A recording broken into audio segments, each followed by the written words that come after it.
السلام عليكم ورحمة الله وبركاته.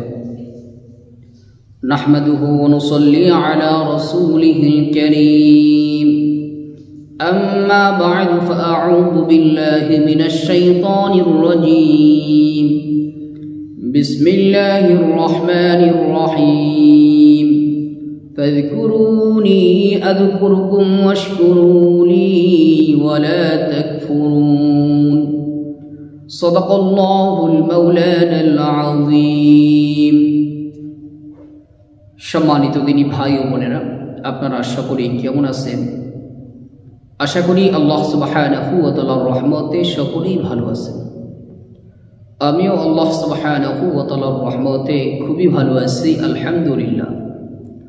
সম্মানিত দিনী ভাই ও বোনেরা, আজকে আপনাদের মাঝে একটি গুরুত্বপূর্ণ আমল নিয়ে আসলাম। আমলটি হইতেছে দ্রুত বিবাহ হওয়ার জন্য কোরআনী আমল। সম্মানিত দিনী ভাই ও বোনেরা, যাদের বিবাহ হয় না কেবলমাত্র তারাই জানে যে এটা কি পরিমাণ কঠিন মুসিবত, কঠিন বিপদ, কি পরিমাণ সমস্যার সম্মুখীন হতে হয়। পরিবারের লোকদের কাছে, আত্মীয় স্বজনদের কাছে নানান কুকথা শুনতে হয়। এই জন্য আমরা বহু আমল করি, বহু তৎপর করি, এরপরও বিবাহ হইতেছে না। তাদের জন্য আজকের ব্যতিক্রম একটা চমৎকার একটা আমল নিয়ে আসলাম। আমলটি আমলিয়াতে আকাবির কিতাবের ভিতরে আসছে এবং আরও অন্যান্য কিতাবের ভিতরেও আসছে। আশরাফ আলী থানভী রহমতুল্লাহ আলাইহি তার কিতাবের ভিতরে এই আমলটি এনেছেন। দুইটা আমল আমার আপনার করতে হবে। যাদের এই সমস্যা, বিবাহ হইতেছে না, বিবাহের প্রস্তাব আসে কিন্তু তারপরও বিবাহ হচ্ছে না, সেক্ষেত্রে আমরা এই দুইটা আমল করতে পারি ইনশাআল্লাহ। এই দুইটা আমলের মাধ্যমে আল্লাহ তাআলা আমার আপনার বিবাহের ব্যবস্থা করে দেবে ইনশাআল্লাহ। কি আমল করব? 1 নম্বর, কোরআনে কারীমের একটি দোয়া আছে। এই দোয়াটি আমরা বেশি বেশি পাঠ করব আল্লাহ পাকের নিকট। যে আল্লাহ, আপনি আমাকে সকল বিপদ আপদ থেকে হেফাজত করুন। আল্লাহ তাআলার নিকট বেশি বেশি এই দোয়া সবসময় বেশি বেশি করব।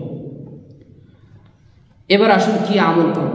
1 নম্বর আমল হইতেছে 5 ওয়াক্ত ফরজ নামাজের পরে কয়েকবার ইস্তেগফার পাঠ করব, কয়েকবার দুরূদ ইব্রাহিম পাঠ করব। এরপর আল্লাহ পাকের গুণবাচক একটি নাম হইতেছে ইয়া ফাত্তাহ।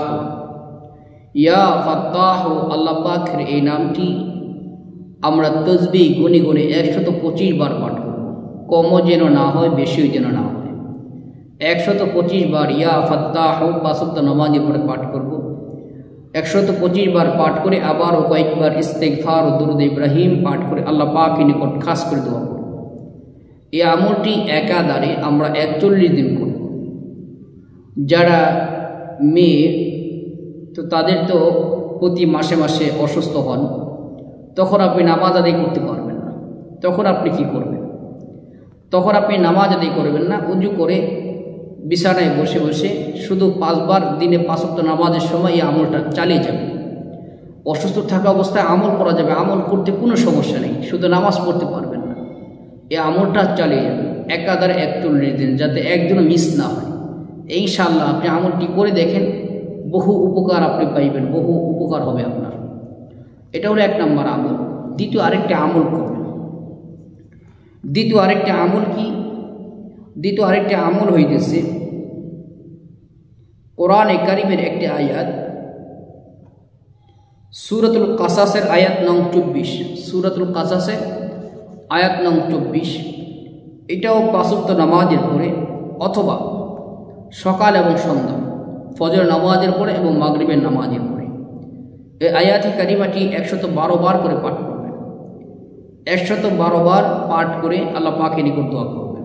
আয়াতি কারিমাটি হইতেছে আউযু বিল্লাহি মিনাশ শাইতানির রাজীম। বিসমিল্লাহির রহমানির রহিম। রব্বি ইন্নী লিমা আনজালতা ইলাইয়া মিন খায়রিন ফাকির। এই আয়াত কারিমাটি আমল করবেন এবং ইয়া ফাত্তাহুর আমল করবেন। একাধারে এই দুইটা আমল 41 দিন করবেন। ইনশাআল্লাহ আল্লাহ সুবহানাহু ওয়া তাআলা অবশ্যই অবশ্যই আপনার বিবাহের ব্যবস্থা করে দেবেন ইনশাআল্লাহ। আল্লাহ সুবহানাহু ওয়া তাআলা আমাদেরকে যে কোনো সমস্যার সম্মুখীন হলে কোরআনে আমল করার তৌফিক দান করুন, আমিন। আসসালামু আলাইকুম ওয়া রাহমাতুল্লাহি ওয়া বারাকাতুহু।